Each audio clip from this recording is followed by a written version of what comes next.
What if the way you think about how long you're going to live is already shaping your health right now? What if there's even a chance that humans could live much longer and we're planning our health completely wrong? If you knew that you would only live till 30, you probably wouldn't bother with much of a retirement plan. But if you knew that you were going to live to 130, you'd probably plan very differently. The same logic applies to health, but we rarely think about it that way. Well, a recent article in Fortune suggested that we should start assuming that we might live to 130 years old. And whether or not that ever happens, the idea itself raises a much larger question, one that may already be shaping your health right now.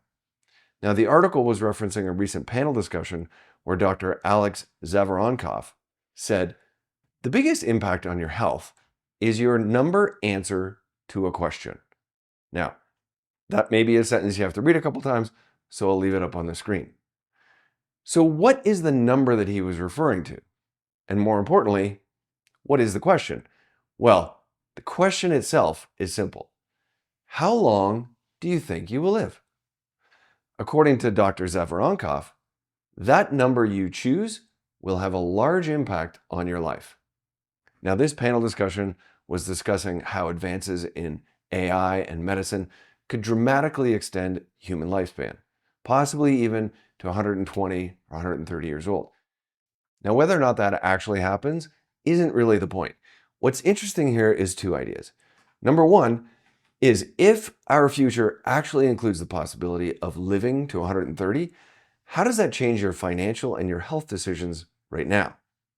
And number two is that your answer to that question, how long you expect to live, may already be shaping your health right now. So again, the article was based on a talk by Dr. Alex Zhavoronkov. You can watch the video here if you want. And in that talk, he made several statements that are worth sitting with. One of them was, so you can set your longevity expectations to maybe 130. He's very clear that this isn't happening tomorrow. He says we probably won't see dramatic changes in the next 10 years, but major shifts could happen in the next 20 years. So this isn't about waiting for AI to save you. It's about how your expectations today quietly shape your decisions long before any breakthrough arrives. But the most interesting thing that he said was, the longer you expect to live, the younger you are going to behave, and the younger you're going to feel. The longer you expect to live, the younger you will behave, and the younger you're going to feel. And importantly, he bases this not on wishful thinking, but on psychological experiments that have been conducted and published. What he's really saying is that the expectations change behavior. If you expect to be around longer, you might plan further ahead and invest more in yourself and protect your health instead of borrowing from it. And this idea isn't new or speculative. There's a large body of research in psychology and aging that supports this. One well-known line of work shows that beliefs about aging, future expectations, and health-related behaviors are strong predictors of how long and how well people live. In the long-term studies, people with more positive, proactive expectations about aging didn't just feel better, they lived longer, independent of their baseline health. In other words, this isn't about optimism, it's about how your expectations shape behavior over decades and how those behaviors compound biologically. But here's where I want to take this a step further, because it really isn't about living to 130. It's about when disease actually starts versus when it shows up. Alzheimer's doesn't start at 65. It shows up at 65, but it starts in your 40s. Heart disease doesn't start at 60. It can show up at 60, but it starts in your 20s. Nursing homes don't start at 80. It shows up at 80, but it starts in your 30s. So if wisdom really is prevention, the real question becomes, are you preventing these outcomes now, or are you just okay with the slow deterioration? Most people think health decline is linear, but it's not. It compounds. And the best analogy isn't disease, it's compound interest if we look at things from a financial perspective. So when you invest financially early, even in small amounts, the payoff isn't linear. Time does the work for you, but the reverse is also true. If you miss those early years, you don't just lose a little ground, you lose the compounding effect. Health works the same way. Take insulin resistance as an example. If insulin resistance starts early, you don't just get a worse result on a blood test, you lose energy. And when you lose energy, you move less. And when you move less, you lose muscle and cardiovascular fitness. That loss of fitness increases cardiovascular disease risk.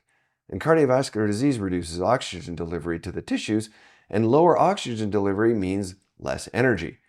Now you're in a vicious cycle, one that compounds in the wrong direction. That's not a slow decline, that's exponential deterioration. And this is why exercise matters more than people think. Strength training isn't about aesthetics, it's about health insurance. Muscle is a glucose sink. It's an endocrine organ. It protects against frailty and falls and loss of independence. In cardiorespiratory fitness, VO2 max, it isn't just about athletic performance, it's about resilience. When you get sick, when you get injured, when something unexpected happens, because eventually it will, higher aerobic capacity gives you margin. Exercise doesn't just help you live longer, it helps you stay capable longer. So here's the part that I think really matters. The answer to your question, remember, how long do I think I'll live? It may already be shaping your behavior in ways that you don't realize. If you assume that you're going to make it to 70 or 75, you may be unconsciously making decisions that help that become true. You tolerate poor sleep, you accept low energy, you stop training seriously, you postpone prevention. But if you thought that there was a chance, just even a chance, not a guarantee, but a chance that advances might allow you to live much longer, how would that change your thinking? How would it change how seriously you protect your health? How would it change your work and your career and how you plan your life? So what should you be doing right now? Well, first, protect muscle, strength train, eat enough protein. Muscle loss isn't just cosmetic aging, it's a loss of metabolic and functional reserve. Second, protect insulin sensitivity. This doesn't mean perfection, right? It means movement, resistance training, sleep, avoiding chronic metabolic stress.